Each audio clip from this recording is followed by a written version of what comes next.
भारत चीन रिश्तों को पटरी पर लाने की कोशिश, लेकिन अब भी हैं कई अड़चने। कैसे भारत और चाइना के रिश्ते एक साथ आएंगे, एक पटरी पर आएंगे? गलवान की झड़प के बाद बीते साल दोनों देशों के बीच में औपचारिक बातचीत की शुरुआत हुई थी। ऑफिशियल तरीके से बातचीत हुई थी जब गलवान झड़प हुई थी।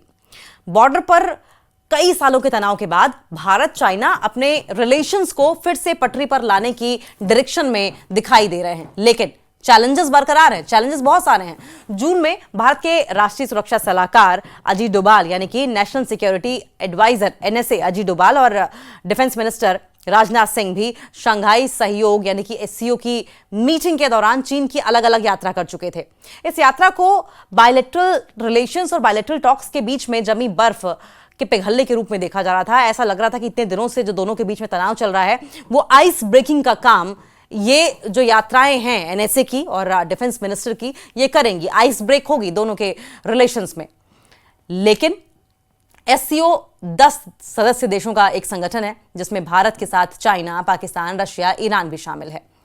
भारत चीन तनाव के केंद्र में 3440 किलोमीटर लंबी सरहद है। इतना लंबा बॉर्डर है। इस लंबे बॉर्डर पर नदियां हैं, झीलें हैं, बर्फ से ढकी पहाड़ियां होने के कारण सीमा रेखा अक्सर खिसकती रहती है, यानी कि जो बॉर्डर लाइन है ये ऊपर नीचे होती रहती है। वजह यह है कि प्राकृतिक संसाधन है, कभी नदी थोड़ी खिसक के और बढ़ गई, कभी मिट्टी खिसक गई, कभी झरने सूख गए, कभी झरने और अपने विकराल रूप पर आ गए। इसी वजह से जो बॉर्डर लाइन है वो खिसकती रहती है, आगे पीछे होती रहती है, जिससे कि कई जगहों पर सैनिक आमने सामने आ जाते हैं, यानी कि फेस ऑफ की स्थिति हो जाती है। और कभी कभी झड़पें भी हो जाती है, जैसे कि गलवान झड़प हुई थी। ये तनाव जून 2020 में उस समय और बढ़ गया जब लद्दाख की गलवान घाटी में दोनों सेनाओं के बीच में एक अग्रेसिव टकराव हो गया, एक फेस ऑफ हो गया, हिंसक फेस ऑफ हुआ। ये 1975 के बाद पहली बार था जब दोनों पक्षों के सैनिकों की जान गई थी और इस झड़प में कम से कम 20 भारतीय थे, 20 इंडियंस और 4 चीनी सैनिक मारे गए थे, ऐसा दावा किया जा रहा है। इसके बाद कई इलाकों में सेनाओं के बीच आमना सामना होता रहा। हालांकि भू राजनीतिक हालात और जमीनी सच्चाइयों ने दोनों देशों को कुछ मुद्दों पर आपसी समझ बनाने की ओर बढ़ने को मजबूर किया। दोनों देशों ने यह महसूस किया कि नहीं, ऐसे लड़ाई झगड़े से काम नहीं चलेगा, कुछ तो आपसी सहमति पर बात करके बात बननी चाहिए। पिछले साल के अंत में लद्दाख में जो बहुत तनाव वाले पॉइंट्स थे, बहुत ज्यादा मेन पॉइंट्स थे जहां पर टेंशन थी, उनको लेकर दोनों देशों के बीच में सहमति बनी, एग्रीमेंट हुआ। जनवरी में भारत और चाइना ने यह भी तय किया कि 2020 की झड़प के बाद सीधी उड़ानों और वीजा पर जो सैंक्शंस लगाए गए थे, वीजा पर, फ्लाइट्स पर, उनको फिर से नॉर्मल कर दिया जाए, उन सैंक्शंस को खत्म कर दिया जाए। और उसी महीने भारतीय तीर्थयात्रियों को 6 साल बाद तिब्बत में मौजूद कैलाश मानसरोवर की यात्रा की परमिशन भी दी गई थी। लेकिन एक्सपर्ट्स का यह कहना है कि अभी भी कई चैलेंजेस हैं। चीन भारत का दूसरा सबसे बड़ा ट्रेड साझेदार माना जाता है, ट्रेड पार्टनर है। पिछले साल दोनों देशों के बीच व्यापार 127 अरब डॉलर से ज्यादा का हुआ। भारत खासतौर पर चाइना से आने वाले दुर्लभ खनिजों पर निर्भर करता है। चाइना में मिनरल्स हैं और रेयर मिनरल्स हैं, और ये मिनरल्स जो हैं वो चाइना से इंडिया इंपोर्ट करता है। और इसीलिए जो बॉर्डर एरियाज हैं वहां पर शांति बनाए रखना और आर्थिक रिश्तों को बेहतर बनाने के लिए बहुत जरूरी है। यानी कि अगर बॉर्डर्स पर शांति बनी रहेगी तो ट्रेड और टूरिज्म और इकोनॉमी पैरेलल चलती रहेंगी। ताइवान को ध्यान में रखते हुए चाइना भी अब भारत के साथ सीमा पर शांति चाहता है। अब देखिए, ताइवान में बहुत अच्छा इंफ्रास्ट्रक्चर है, बिल्डिंग्स को लेकर, टेक्नोलॉजी को लेकर, मिनरल्स को लेकर, और इसलिए चाइना बिल्कुल नहीं चाहेगा कि ताइवान के साथ किसी भी तरीके से रिश्ते बहुत ज्यादा खराब हो जाए। हालांकि चाइना चाहता है कि ताइवान को पूरी तरीके से कब्जा कर ले, लेकिन ताइवान उसके हाथ से निकल ना जाए, और उसके लिए उसे भारत से बनाकर रखनी ही पड़ेगी। और उसने रणनीतिक स्तर पर, उसने स्ट्रेटजी के लिहाज से चीन को इस बात का डर है कि कहीं ऐसा ना हो कि वेस्टर्न कंट्रीज भारत का इस्तेमाल उसके बढ़ते प्रभाव को बैलेंस करने के लिए कर रहे हो। क्योंकि देखें, चाइना इस टाइम पे वर्ल्ड इकोनॉमिक पावर है, लेकिन इकोनॉमी के लिहाज से अगर देखा जाए तो चाइना के अलावा और कहां पोटेंशियल है? अगर चाइना से सारी इंडस्ट्रीज निकलती हैं तो ज्यादा पोटेंशियल है इंडिया में। वहां से इंडस्ट्रीज को निकालकर ठीक बगल में इंडिया जैसे देश में लगाना ज्यादा आसान होगा। पहला, खर्चे बहुत कम आएंगे, इंडस्ट्री को शिफ्ट करना बहुत आसान हो जाएगा। तीसरी सबसे बड़ी बात यह है कि आज के समय में सबसे ज्यादा जनसंख्या हिंदुस्तान में है, बहुत ही सस्ती मैन पावर भारत में मिल जाएगी। और इसलिए चाइना को डर है कि कहीं ऐसा ना हो कि चाइना के विकल्प के तौर पर इंडिया को पूरी दुनिया देखने लगे। तो अमेरिका और उसके सहयोगियों पर भारत की निर्भरता का संतुलन बनाने के लिए चीन सीमा विवाद के अलावा दूसरे मुद्दों में भी सुधार चाहता है। ऐसा नहीं कि चाइना सिर्फ बॉर्डर पर शांति चाहता है, और भी ऐसे कई मसले हैं जिस पर भारत के साथ अब सहमति बनाना चाहता है चाइना चाहता है कि भारत में निर्यात और निवेश को बढ़ाया जाए, यानी कि अब एक्सपोर्ट को बढ़ाया जाए और इन्वेस्टमेंट इंडिया में की जाए। अब ये चाह रहा है चाइना। वो ये भी चाहता है कि चीनी इंजीनियरों और कामगारों के लिए वीजा पर जो सैंक्शंस थे वो हटा दिए जाए। इंडिया में जो चाइनीज वर्कर्स हैं या इंजीनियर्स हैं, उन पर जो सैंक्शंस लगे हैं वीजा को लेकर, हिंदुस्तान में आने को लेकर, उसको हटा दिया जाए। चाइना भी ये भी चाहता है। भारत चीन रिश्तों पर ट्रंप जो पॉलिटिक्स कर रहे हैं उसका क्या असर है?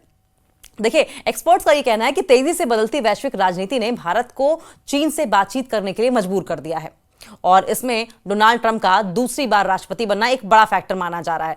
न्यूयॉर्क स्थित यूनिवर्सिटी ऑफ ऑल्बनी के प्रोफेसर क्रिस्टोफर क्लैरी ने एक रिपोर्ट में यह बताया है कि भारत को लगा था कि वो अमेरिका का बहुत करीबी स्ट्रेटेजिक पार्टनर बन जाएगा, लेकिन अमेरिका से उसे वैसा सपोर्ट नहीं मिला जैसी कि उम्मीद की थी हिंदुस्तान ने।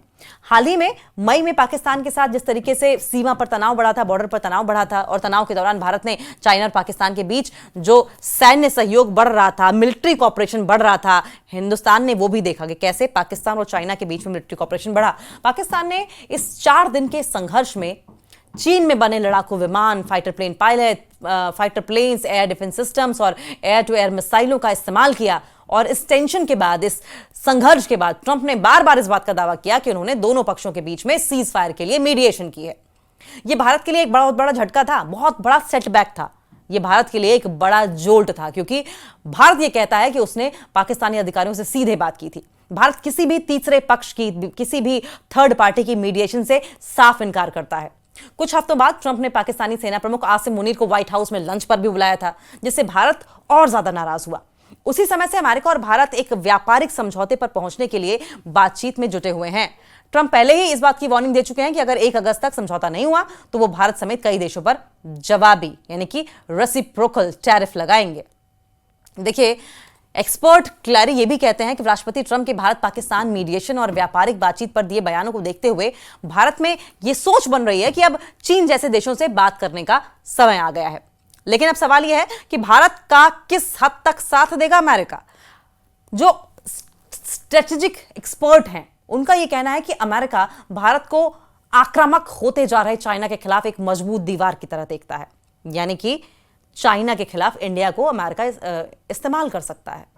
लेकिन अमेरिकी राष्ट्रपति के रवैये को देखते हुए अब भारत को इस बात का डाउट है कि फ्यूचर में चीन के साथ किसी टेंशन की स्थिति में अमेरिका भारत का कितना साथ देगा।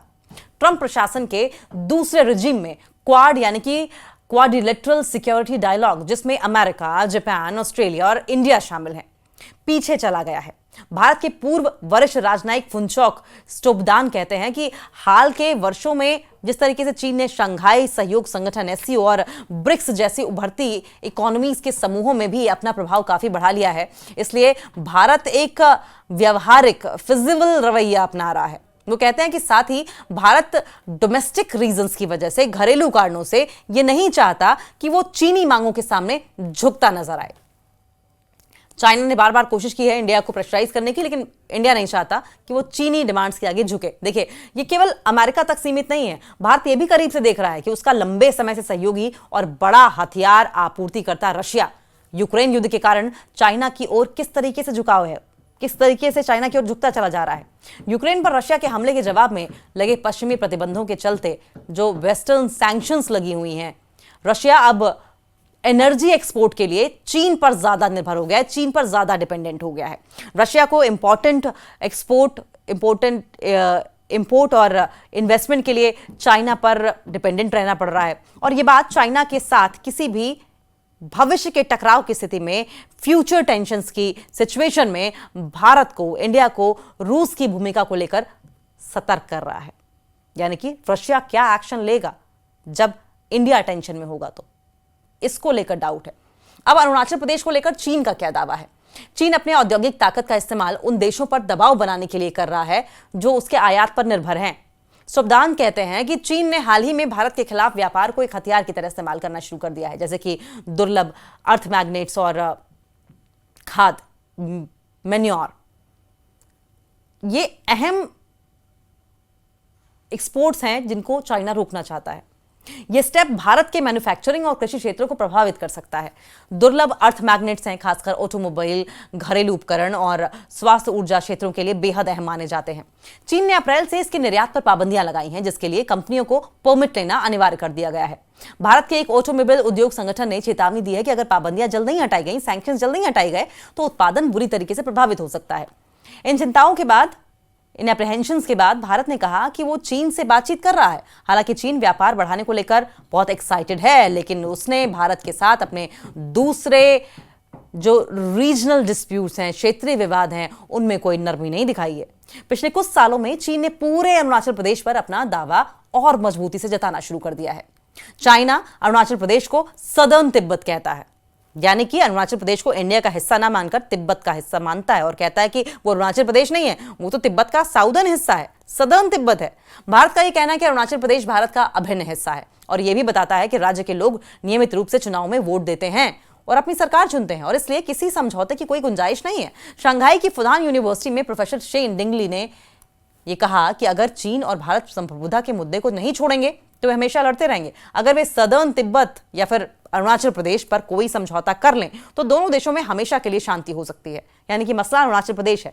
फिलहाल भारत और चाइना दोनों को इस बात का एहसास है कि उनका क्षेत्रीय विवाद, उनका रीजनल डिस्प्यूट निकट भविष्य में हल नहीं हो सकता है। हाल फिलहाल में इसका कोई सोल्यूशन नहीं है।